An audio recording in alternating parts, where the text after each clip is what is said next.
Hey, welcome in, guys. This is Brandon with Taylorsfiresmoke Cooking. Today we are going to be working on a beef brisket. We're going to do this on my pellet smoker. Something new. I've never done a brisket on the pellet smoker, so this will be the first time, but it shouldn't be hard. Today I have a Butcher's Block Reserve Angus Beef USDA Choice Beef Brisket. These are pretty good briskets, especially for a choice grade. I really like this brand, and it's a really good brisket, so give it a shot. What I've done now, I've taken my brisket out of the pack. I just rinsed it off a little bit, and I'm going to do a light trim on it. We're just going to get some of the heavier, thicker pieces of fat off of it. I am not a competition cook. I cook to sell, and I cook for my home. I don't worry about trimming it up like it's going to be in a competition. To me, you know, you waste a lot of meat doing that, and I'm not in the business of wasting meat. So the back doesn't look bad, so I'm going to lightly trim this, the heavier fat off the back, some of the loose ends that are going to burn up in the grill. I'm going to take some of the, the fattier pieces off the top of the brisket. But other than that, it's going to be a light trim. So this piece here, I'm going to trim that really well. Get all that fat, that thick fatty stuff out of there that's not going to render. And I'm just using, I'm using a fillet knife. To me, it's easier for me to use a fillet knife when I trim my briskets. So I usually use a fillet knife, and I might use another butcher's knife. So now we're gonna get this little decal fat out of there. That's the fat in between the point and the flat itself. You wanna get some of that out of there as well, because it really doesn't render very well, and you don't wanna have big, nasty, hard pieces of fat in your brisket. So just go ahead and cut that out as well, and you don't have to worry about going in real deep. It's really thick pocket of fat, so you don't have to worry really about cutting into a lot of meat when you get it out of there. Just go ahead and just snatch all that stuff out of there. Like I said, briskets are not that hard to do. They just take time and patience. The top three things with cooking a brisket to me are being patient, taking your time, and seasoning liberally, and cook the tenderness, not necessarily temperature. Briskets are funny acting pieces of meat, and they all have a mind of their own, so cook them to tenderness. You want to have a baseline for temperature, but the tenderness is the key. So I'm pretty much done with my trimming. You can see the little pile of fat I have there. Some of the rest of it that's on top, that fat will render. We have a little bit of discoloration from the bag, but I'm not concerned with that at all. So for our seasoning, all we're using is salt, pepper, and garlic. Really basic.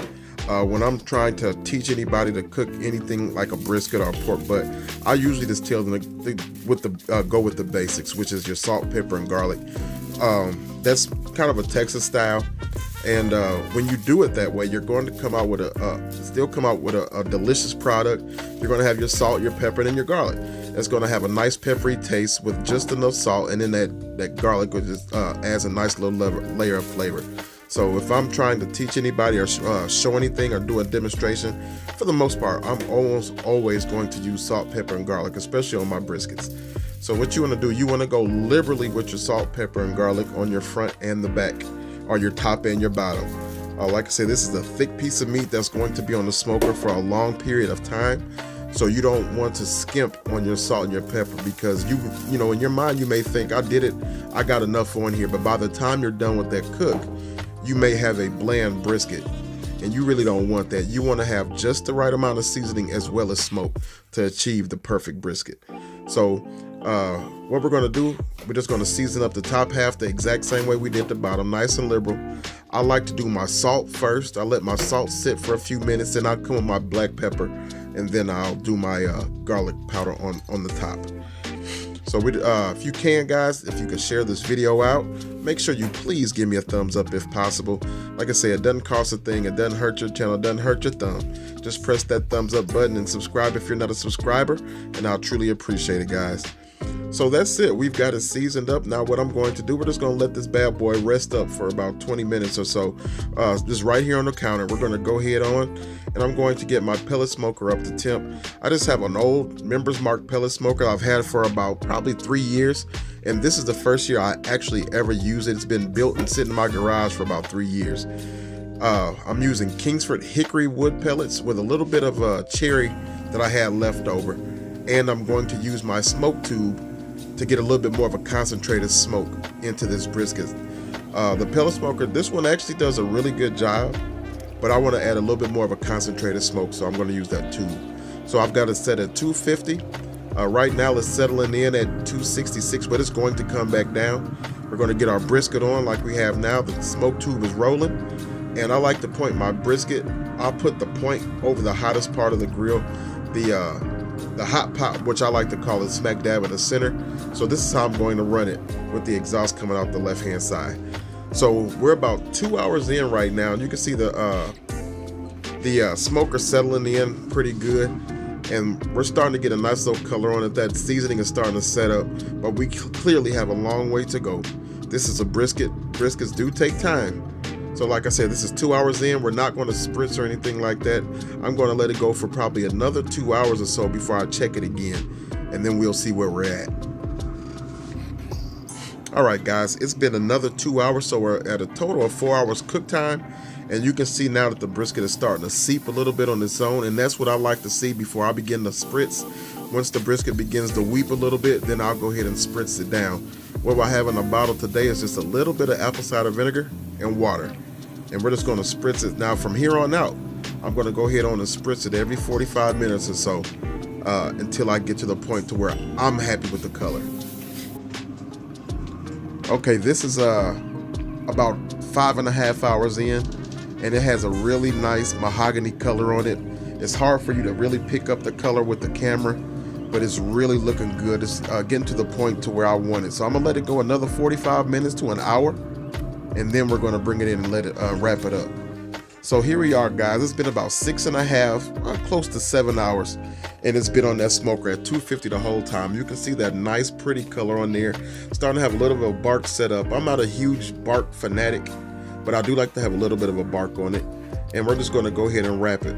I'm not going to put any type of liquid inside of this foil. It has enough liquid on its own. It's going to create enough liquid of itself. So what I'll do, I have a couple pieces of heavy duty foil, and we're just going to try to wrap this brisket up as tightly as possible. When you wrap it, like I said, you want to wrap it up as tightly as possible. Get all your corners and stuff kind of, if you can, to where it's not going to leak out much. But I personally do like to put my brisket in a foil pan even after I wrap it, because I want all the juices that's going to come out of it. And you can see here, I poked a hole in the brisket, getting a little aggressive with my wrap, which is fine. I can just get another piece of foil, which I'm about to do, and cover up that little piece right there. But I like to reserve all of those juices that come out of that brisket. I don't want any of them getting to the fire, getting onto the smoker or anything like that. I like to use them, and I'll incorporate them back into the brisket once I'm done cooking it. I say with one thing about a brisket, just take your time and cook it to tenderness. You know, if you don't have a long amount of time, then don't worry about trying to do a brisket. You know, you can do them hot and fast, and I've done plenty of them hot and fast, and they come out delicious as well. But when you're first starting, just take your time with it. So you have a Saturday or a day off, go ahead and make that your day to do your first brisket, and I'm sure it'll turn out well. Just take your time. So we're gonna go in and get it back on the heat. So this is about an hour in after we had it back wrapped up. We're at 192 degrees, and you know, it's still a little tight to the probe, so we're just gonna go ahead and put it back in and let it go a little bit longer. So now we're about 2 hours in wrapped, and now it's starting to, the probe is starting to go in like butter. The temperature is actually around 202 degrees, which is fine. This is pretty much what you want, but like I said, the most important thing is that your brisket is tender. So if you could put that probe into that brisket and it feels like it's going through warm butter, then you know you're good. You've achieved a good brisket. So we're gonna let this thing rest for about an hour or so, then we're gonna cut it up. And here's that finished product, guys. You can see a beautiful color. It has a nice little shimmy to it, a nice little wiggle, and it cuts like butter. Look how easy that knife is going through this brisket. And it has a beautiful smoke ring on it. It really came out great. Nice and juicy. I just wish the camera would pick up as much moisture as on it, and it picks up pretty good, but it's so juicy. I was really impressed with the way this brisket came out on that pellet smoker. It's not a high-end pellet smoker by any means. It's a Sam's House brand, but it really did a great job, and you can see how pretty that smoke ring is, and how you can see how much juice is in that flat slice. You know, it came out really good. I'm really impressed with it. If you guys have never done a brisket, or if you're still new to doing briskets, leave a comment down below. What do you guys need help with? What do you guys need tips with your brisket? Because this brisket was perfect. And you can see, I know people like to see the bend test or whatnot. So here's the bend test for you. It bends perfectly over the finger. Like I said, you can see that nice sheen to that meat. So you can see it's got plenty of moisture in it. And like I said, that's from the flat. You know, the flat part is generally the little bit more drier piece, and your fatty part quite naturally has way more fat, so it's going to be a lot juicier. But this brisket here is juicy and delicious. And just look at that smoke ring. That is a perfect slice of brisket right there. Perfect slice. Not to mention it, but every time I cook briskets, I always cook all my briskets fat cap down. That's just my preference. I can't say it's better or worse than any other way. I know many cooks and pit masters cook their briskets fat cap up. I've just always done fat cap down. I'm just going to stay that way. So I just wanted to turn this brisket a little bit and cut a couple slices out of the point. And you can see just how tender this point really is. It is, when I tell you, it's melting your mouth tender. And then look at all that juice that's in that piece of meat. Fat rendered out beautifully. Came out perfect. Smoke ring all the way through. It's nice and smoky. Perfect level of salt and pepper on it. This is a perfect bite. This is a perfect brisket. I will say I'm highly impressed with it. And it was delicious, guys. Just look at it. Go ahead and get a little bite. And like I said, this thing melts in your mouth. Cuts like butter. It was delicious. Thumbs up all the way, no doubt. And there you have it, guys. That's how you make the perfect brisket. That's how you cook a delicious brisket. It's not hard. Just take your time. Make sure you cut or you cook the temperature. You know, don't rush it. And when it's done, it's done. If you guys enjoyed the video, make sure you like, please comment and subscribe. Share the video out if you can. Thumbs up, thumbs up, thumbs up.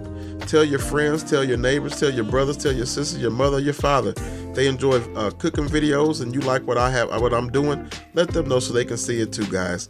I appreciate you all watching. You guys have a great day. Happy Memorial Day. Blessed Memorial Day to the fallen veterans and those that are serving. We appreciate you as well. Till the next time, God bless you, and we'll see you around.